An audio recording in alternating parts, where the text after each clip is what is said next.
Salut! Prima dată vreau să vă explic ceea ce vedeți aici.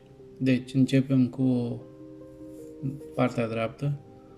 Ăsta negru e un inverter de 1800 de W, care are incorporat în el și încărcător, tot. Practic nu trebuie decât ăsta, panouri, inverter și baterii, atât. Deci, asta de aici, roșu cu roșu, care se vede 23,4%, nu e ala inverterului, vedeți că e pus cu o bandă de scoci, e lipit de mine, e suplimentar. E un indicator de baterii. Ăsta de aici e a inverterului, arată 3 linii, în momentul când am băgat pompa de 0,75 kW în priză. Aici sus arată cât din inverter, din puterea lui maximă, e consumată. Vedeți că e aproape de maxim. Practic să-și face roșu, dar pentru o fracțiune de secundă. Să începem după aia, v-am explicat ce sunt astea. Aici LED-ul verde și LED-ul portocaliu indică că verde că vine curent din panouri și portocaliu că se duce în baterii, deci încarcă bateriile. După aia, în partea stângă, avem aici o priză de aia contor, cu, știți voi, ceva simplu, o priză simplă, care ne indică 1789 de W, consumul pe care l-am eu în momentul ăsta. Aici cu albastru, ăsta negru și cu albastru aprins, e un indicator, deci un wattmetru, care arată ce curent vine din panouri. Și îl arată explicat. Aici unii 37,75 e voltajul, aici unii 15,35 e amperajul, aici unii 577,3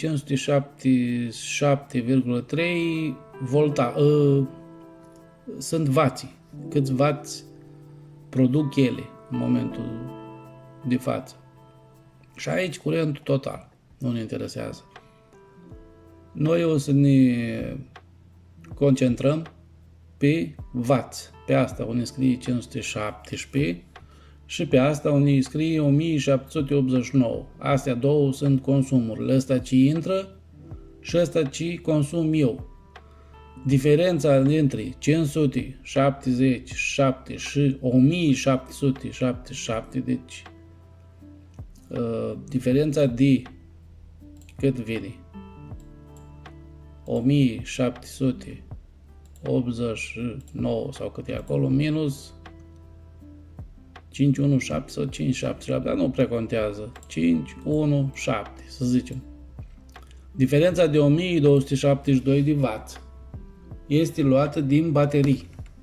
Să ne înțelegem de la început, să știm despre ce vorbim, ce vedem. V-am explicat aparatura, v-am explicat cum funcționează și acum îți dăm drumul la video.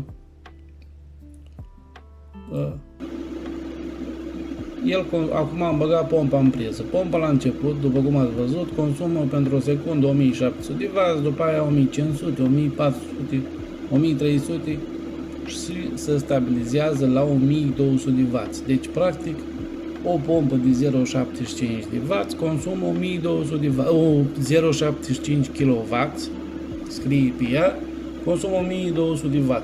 Deci nu consumă 0,75 kW, adică 750 de W, cred că sunt măsurați altfel, nu știu și nici nu mă bag să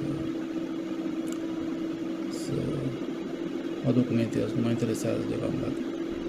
Aici, în acest moment, ceea ce vedeți, bateriile, am pus pe pauză, bateriile scad drastic, pentru că din panouri vine doar 570 de W și trebuie să ia atât de mult din 4 baterii. Am 4 baterii de 120 de amperi. Baterii normale, de camion, de 120 de amperi. Nimic deosebit, nu pe gel, nu de tracțiune, nimic. Baterii normale. Imediat, acum inverterul nu este băgat în priză, deci nu este conectat la rețea. O să-l bag în priză, nu se vede pe video, și el o să tragă din rețea când bateriile ajung la, nu știu cât e stabilit de el de inverter, 12%, 10%, se conectează automat pe rețea și întrerupe orice consum de la panouri sau baterii și folosește strict rețeaua. Ce face el în momentul cât... Trebuie să dau mai în față chiar să vedem. Ia. Aici nu... Uite, aici el încarcă. Deci, acum el e trecut pe rețea și încarcă bateriile de la rețea plus panouri. Deci el acum folosește orice sursă ce are, ce nu pot panourile, ia de la rețea. Ia de peste tot și principalul lui obiectiv e să încarce bateriile în momentul ăsta și separat, bineînțeles, să funcționeze ceea ce consumatorii îi pus tu. De exemplu, pompa. Pompa consumă 1200, în momentul ăsta 1300 arată pentru că am calculatorul în priză. Calculatorul consumă 100 și ceva de vați, deci consumă pompa în momentul ăsta mai puțin de 1200, 1100, hai să zicem. 1150, cam așa, pe acolo. Și v-am explicat că sistemul ăsta, deci inverterul ăsta, care e sistem cu conectare la rețea, e perfect pentru câte panouri ai și câte baterii ai. Practic, dacă ai vață de la inverter, poți folosi pompa fără probleme. Ce nu este, ia din rețea.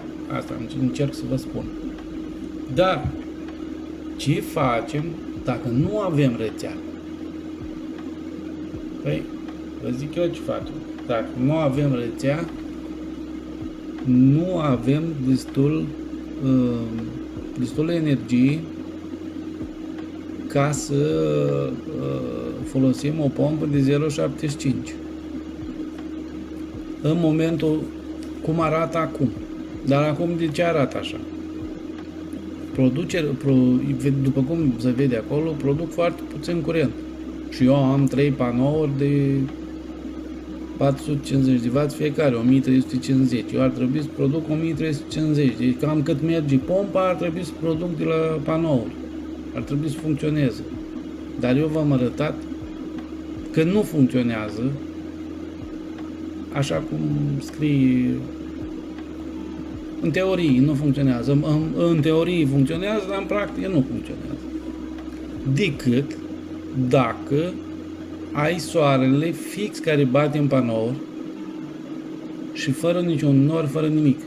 Atunci o să ai maxim din panouri, ceea ce pot da ele și pompa va funcționa. Să vă arăt aici. Pompa e băgată în priză. În momentul ăsta, pompa ar funcționa fără baterii, fără ajutorul bateriilor. Din cauza că eu panourile produc 1400-1300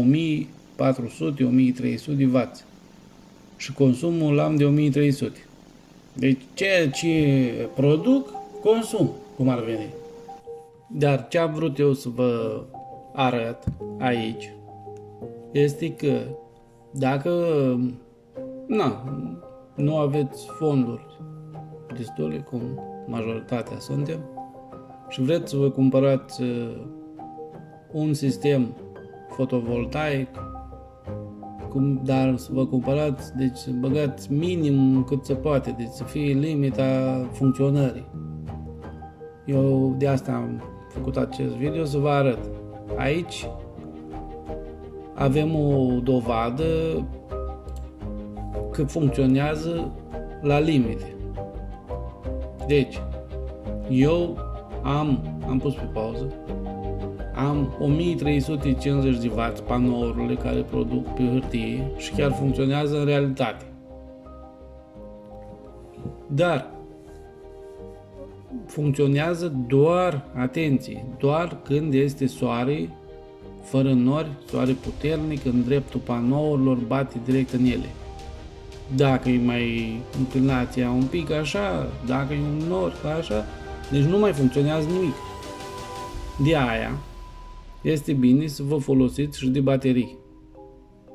Sau dacă nu puteți lua și baterii, nu știu eu din ce motive, probabil financiare, nu aveți baterii, așa așteptați soare maxim și atunci folosiți pompa. Știu că nu e practic, dar nu există. Deci funcționează. Chestia funcționează, panourile fotovoltaice funcționează, într-adevăr, nu e nimic. Eu credeam prima dată că e vrăjeală, că mult marketing degeaba, dar nu, se pare că totul funcționează. M-am mirat și eu de performanțele aproape chiar și mai mari a panourilor. Deci, după cum vedeți, 1300 e media, dar urcă la 1400, uite, 1450, chiar și la 1500 de produc cât scrie în carte, fără discuție. Bine, eu am de la Canadian Solar acum, nu știu, dacă vă luați o chinezărie ceva, sunt sigur că nu cred să producă exact cât scrie în carte, în specificațiile lor. Dar cred că v-ați făcut o idee despre cum funcționează o pompă de 0,75